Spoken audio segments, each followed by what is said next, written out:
Bom dia, meu nome é Ana Luzia e eu, junto com Milena, iremos falar sobre o preconceito social. Bom, o preconceito social é um tipo de preconceito relacionado com a classe social, ou seja, é baseado no poder aquisitivo e padrão de vida dos indivíduos, sendo classificado basicamente em ricos e pobres. No entanto, entre eles, ainda existem diversos tipos de grupos sociais, desde os milionários, que são os mais ricos, aos miseráveis, que são os mais pobres. Pode notar que o preconceito social pode ocorrer até entre pessoas do mesmo grupo social. Segundo o filósofo Karl Marx, a sociedade capitalista está dividida em dois grupos principais, que são a burguesia e o proletariado, onde um grupo é o dominante e o outro é o dominado, fator que determina a diferença social. Meu nome é Milena. Hoje eu vim falar sobre a origem do preconceito social e o preconceito no Brasil. Primordialmente, o preconceito social teve sua origem com a criação de classes sociais, isto é, com a ascensão do feudalismo na Idade Média, o qual é um modo de organização social baseada no regime de servidão. A desigualdade e o preconceito foram acentuados.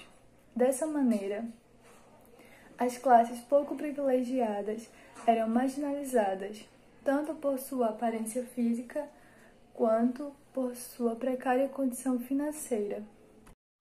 De maneira análoga, a sociedade brasileira atual continua a empregar o preconceito de classe em suas mais diversas maneiras, ou seja, o Brasil, com seu histórico de escravidão, incitou de forma implícita o inadequado hábito de menosprezar a população em vulnerabilidade social. Desde então, o pobre ou os pertencentes de classes inferiores são estigmatizados como sem cultura, sem educação e sem habilidade pela classe elitista.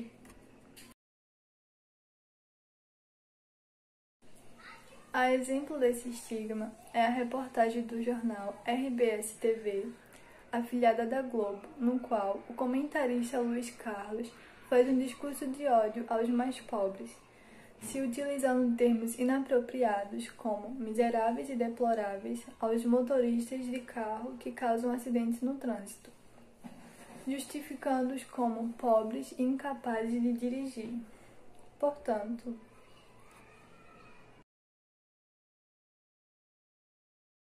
o que mais me assusta em todo esse processo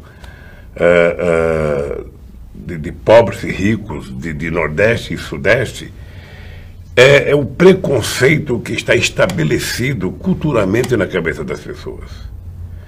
Ou seja, as pessoas não aceitam que as pessoas do andar de baixo subam um degrau.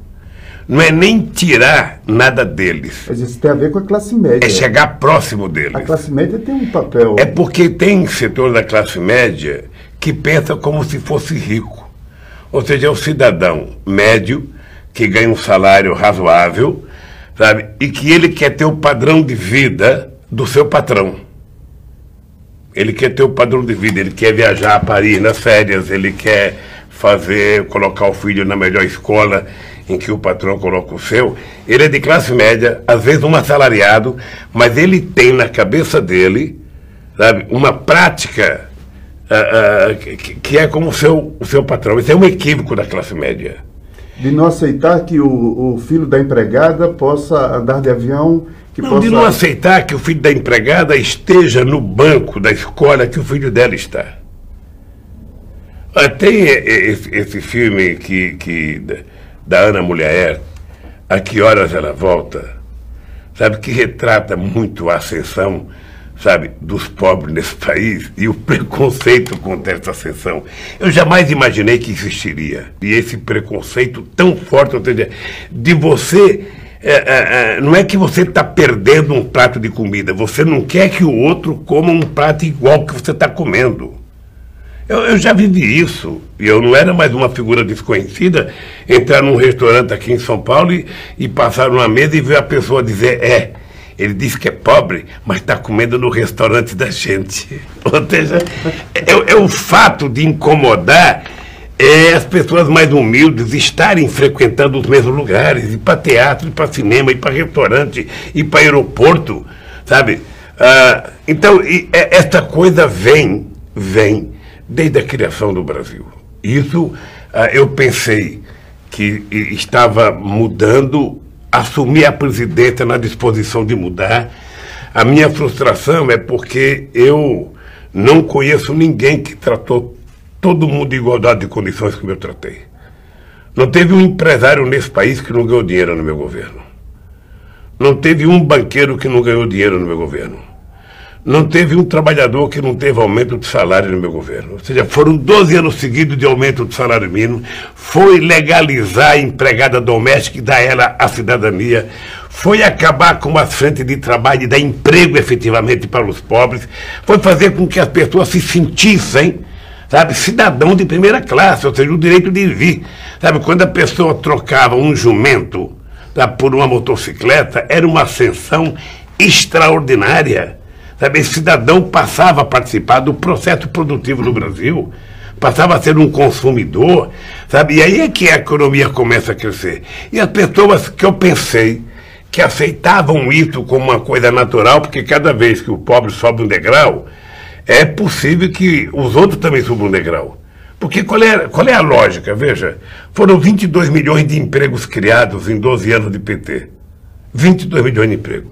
Foi a maior política de inclusão social da história do país. Quando o trabalhador trabalha, ele ganha um salário, sabe? Ele vira um consumidor.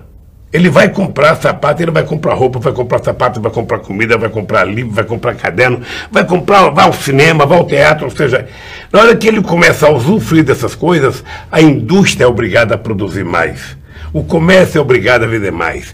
Ele começa a melhorar a sua casa, ele começa a fazer um quarto a mais, ele começa a fazer uma cozinha a mais, ele faz um banheiro a mais, ou seja, por si só a economia vai crescendo.